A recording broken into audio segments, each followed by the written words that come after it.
Thank you very much.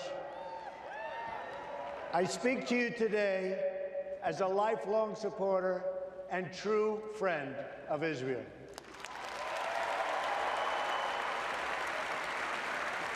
I'm a newcomer to politics, but not to backing the Jewish state. In 2001, weeks after the attacks on New York City and on Washington, and frankly, the attacks on all of us, attacks that perpetrated, and they were perpetrated by the Islamic fundamentalists, Mayor Rudy Giuliani visited Israel to show solidarity with terror victims. I sent my plane because I backed the mission for Israel 100%.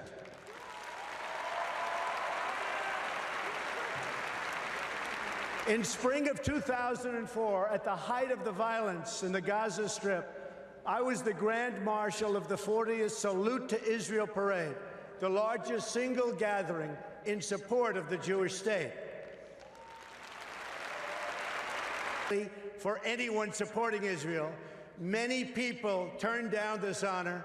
I did not. I took the risk, and I'm glad I did. My number one priority is to dismantle the disastrous deal with Iran.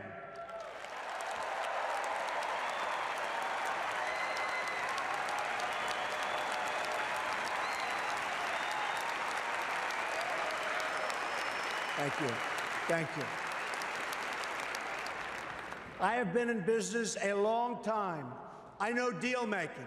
And let me tell you, this deal is catastrophic for America, for Israel, and for the whole of the Middle East.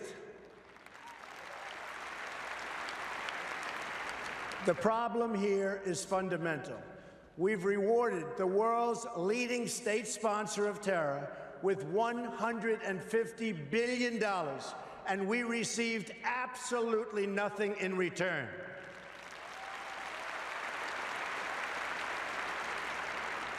I've studied this issue in great detail, I would say actually greater by far than anybody else.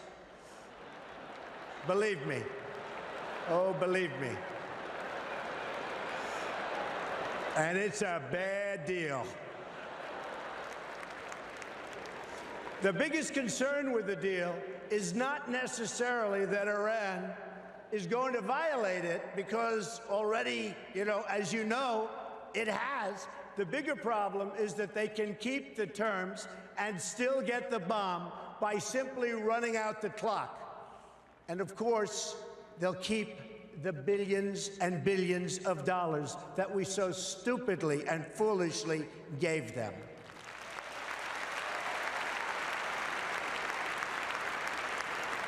The deal doesn't even require Iran to dismantle its military nuclear capability. Yes, it places limits on its military nuclear program for only a certain number of years.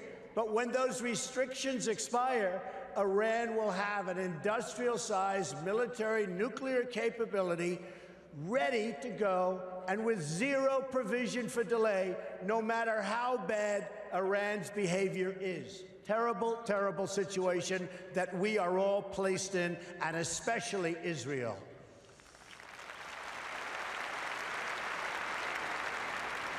When I'm president, I will adopt a strategy that focuses on three things when it comes to Iran. First, we will stand up to Iran's aggressive push to destabilize and dominate the region.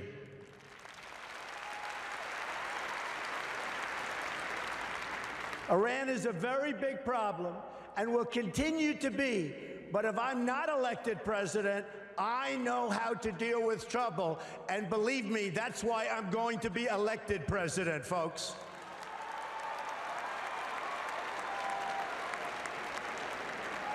And we are leading in every poll. Remember that, please. Iran is a problem in Iraq, a problem in Syria, a problem in Lebanon, a problem in Yemen, and will be a very, very major problem for Saudi Arabia. Literally every day, Iran provides more and better weapons to support their puppet states. Hezbollah, Lebanon, received, and I'll tell you what, it has received sophisticated anti-ship weapons, anti-aircraft weapons, and GPS systems and rockets like very few people anywhere in the world, and certainly very few countries have. Now they're in Syria trying to establish another front against Israel from the Syrian side of the Golan Heights. In Gaza, Iran is supporting Hamas and Islamic Jihad.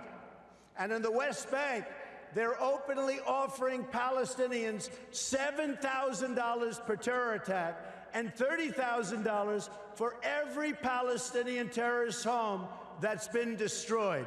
A deplorable, deplorable situation.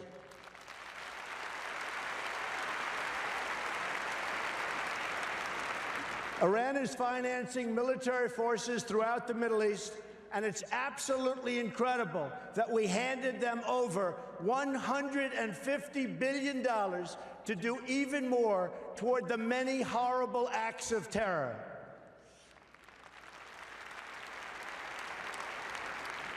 Secondly, we will totally dismantle Iran's global terror network, which is big and powerful, but not powerful like us.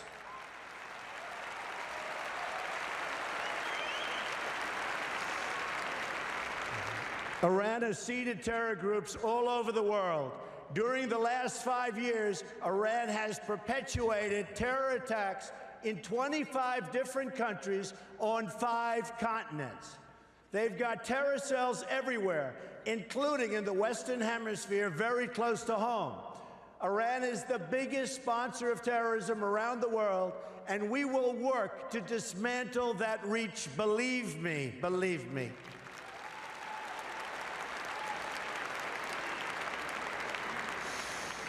Third, at the very least, we must enforce the terms of the previous deal to hold Iran totally accountable, and we will enforce it like you've never seen a contract enforced before, folks. Believe me.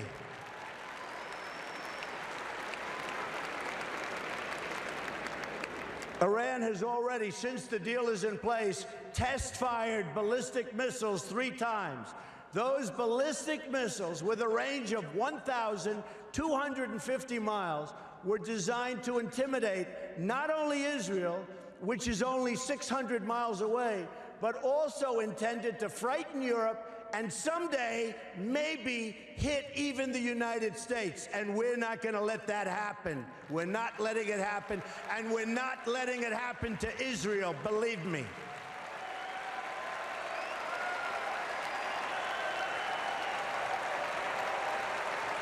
Thank you. Thank you. Do you want to hear something really shocking? As many of the great people in this room know, painted on those missiles in both Hebrew and Farsi were the words, "Israel must be wiped off the face of the earth." You can forget that.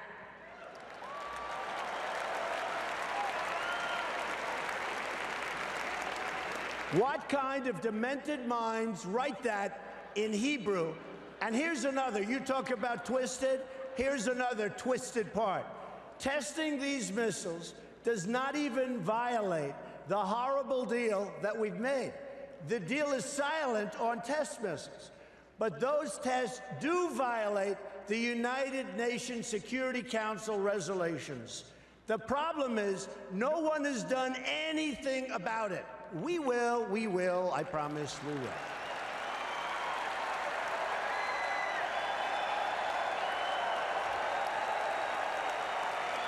Thank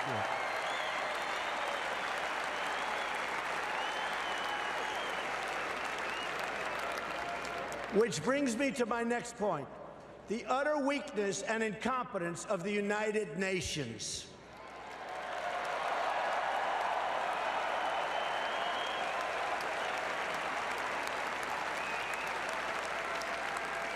The United Nations is not a friend of democracy. It's not a friend to freedom. It's not a friend even to the United States of America, where, as you know, it has its home. And it surely is not a friend to Israel.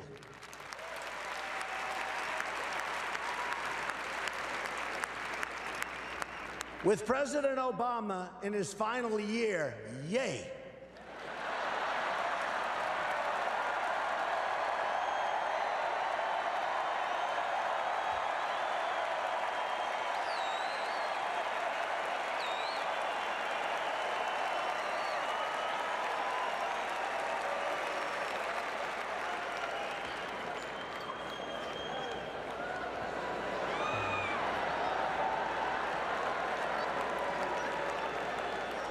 He may be the worst thing to ever happen to Israel, believe me.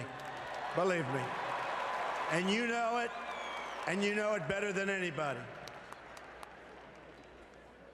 So with the president in his final year, discussions have been swirling about an attempt to bring a Security Council resolution on terms of an eventual agreement between Israel and Palestine. Let me be clear. An agreement imposed by the United Nations would be a total and complete disaster.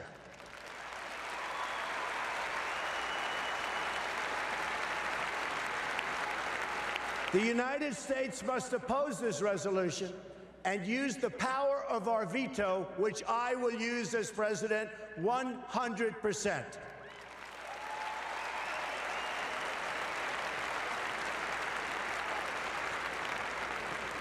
When people ask why, it's because that's not how you make a deal.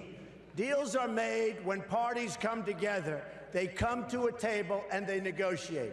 Each side must give up something. Its values. I mean, we have to do something where there's value in exchange for something that it requires. That's what a deal is. A deal is really something that when we impose it on Israel and Palestine, we bring together a group of people that come up with something that's not going to happen with the United Nations. It will only further, very importantly, it will only further delegitimize Israel. It will be a catastrophe and a disaster for Israel. It's not going to happen, folks.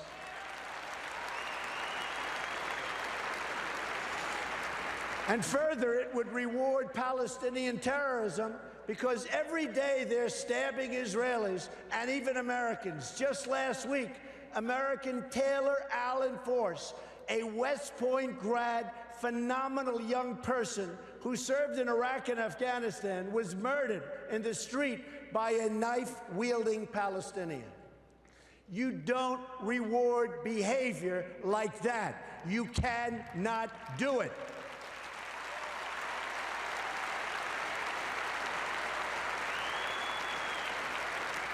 There's only one way you treat that kind of behavior. You have to confront it.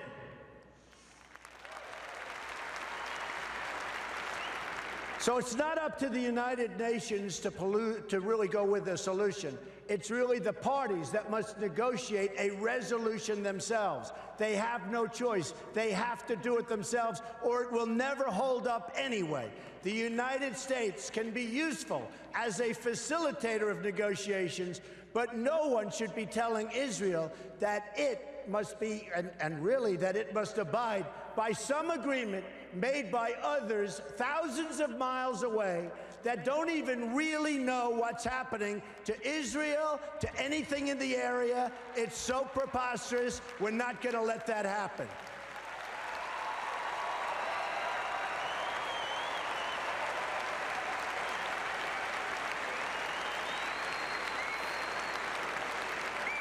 When I'm president, believe me, I will veto any attempt by the UN to impose its will on the Jewish state.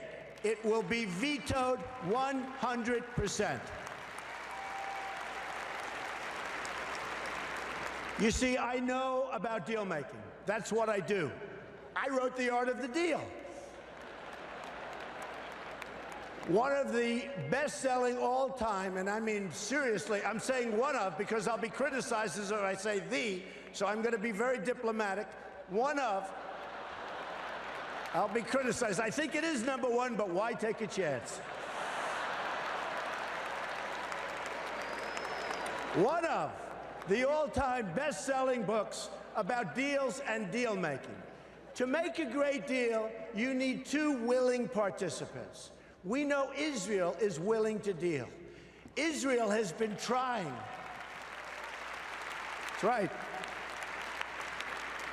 Israel has been trying to sit down at the negotiating table without preconditions for years. You had Camp David in 2000, where Prime Minister Barak made an incredible offer, maybe even too generous. Arafat rejected it. In 2008, Prime Minister Olmert made an equally generous offer. The Palestinian Authority rejected it also. Then John Kerry tried to come up with a framework, and Abbas didn't even respond, not even to the Secretary of State of the United States of America. They didn't even respond. When I become president, the days of treating Israel like a second-class citizen will end on day one.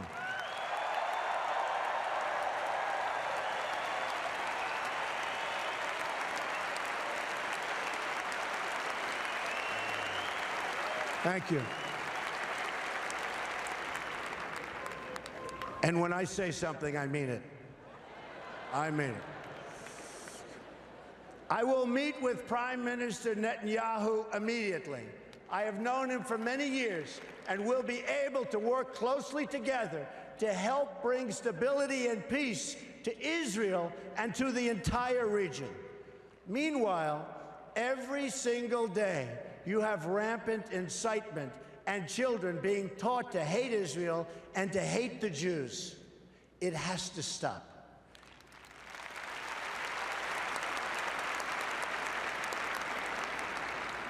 When you live in a society where the firefighters are the heroes, little kids want to be firefighters. When you live in a society where athletes and movie stars are the heroes, little kids want to be athletes and movie stars. In Palestinian society, the heroes are those who murder Jews. We can't let this continue. We can't let this happen any longer.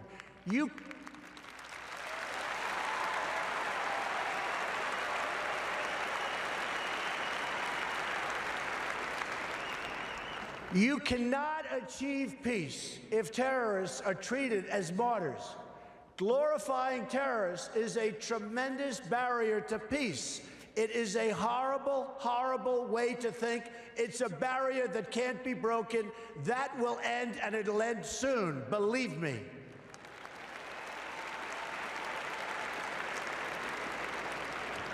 In Palestinian textbooks and mosques, you've got a culture of hatred that has been fermenting there for years, and if we want to achieve peace, they've got to go out and they've got to start this educational process. They have to end education of hatred. They have to end it, and now.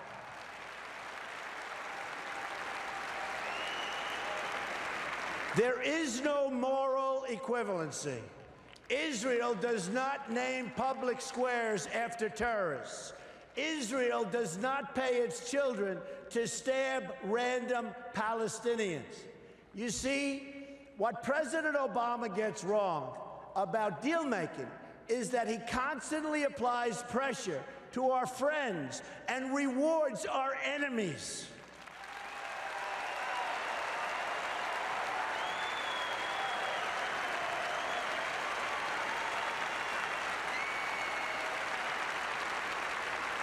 And you see that happening all the time. That pattern practiced by the president and his administration, including former Secretary of State Hillary Clinton, who is a total disaster, by the way.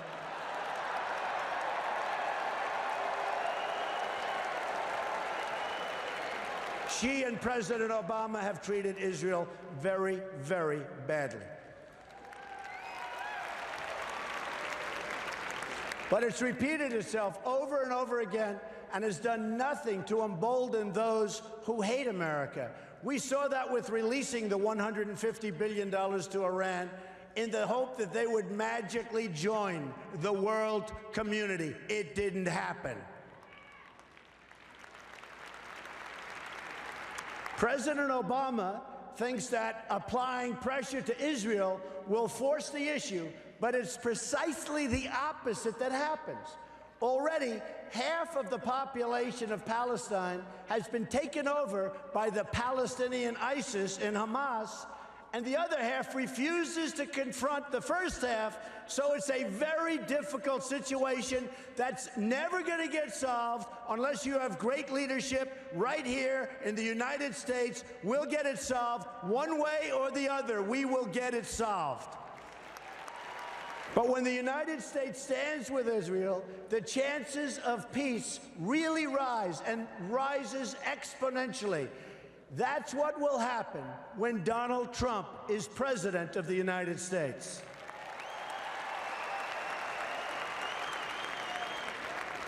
We will move the American embassy to the eternal capital of the Jewish people, Jerusalem.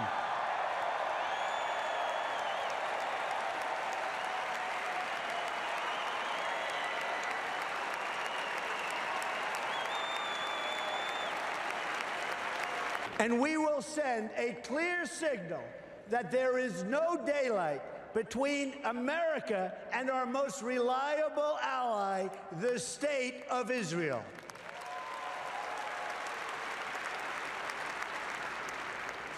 The Palestinians must come to the table knowing that the bond between the United States and Israel is absolutely, totally unbreakable.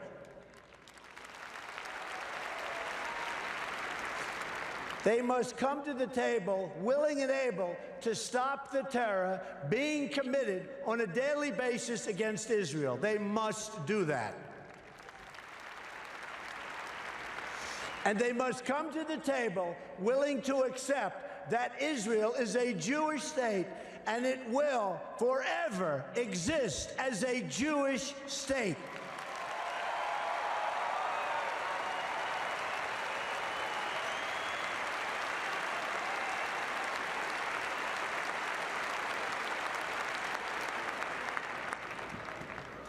I love the people in this room. I love Israel. I love Israel. I've been with Israel so long in terms of I've received some of my greatest honors from Israel. My father before me, incredible. My daughter Ivanka is about to have a beautiful Jewish baby.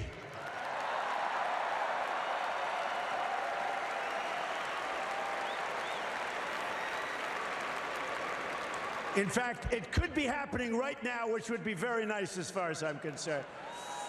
So I want to thank you very much. This has been a truly great honor. Thank you, everybody. Thank you. Thank you very much.